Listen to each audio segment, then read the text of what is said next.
Mandy, my colleague, is now joining us for more on this. Mandy, good evening. And how is, of course, the European Parliament now reacting to this? They've supported this move of a link tax.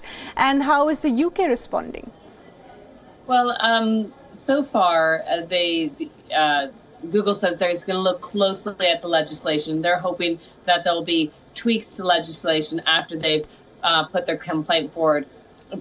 A very similar legislation has already been passed in Spain, and Google News simply pulled out of Spain, that market, because it is a smaller market and they didn't want to pay these publishing rights. They argue that they don't make a lot of money or any money at all from Google News, the service they provide, and arguing, of course, that it is pulling readers from all over to these websites.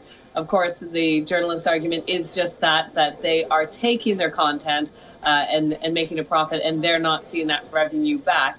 So it's really up to Brussels to see if they're going to tweak that legislation. But so far, Brussels have been very reluctant, if ever, to bow down to a tech company. So it would be a big step for Google to pull out of the European Union, which is much, much bigger than Spain alone. It's 27 countries. Of course, this will affect the UK at the minute. It has not left the EU just yet. But of course, after March, who knows what's going to happen when Brexit comes into effect. But right now, the UK is still very much part of the EU. So it is part of that decision to go ahead and put forth this legislation. We'll have to wait and see if the fine details change or not due to this new pressure from Google.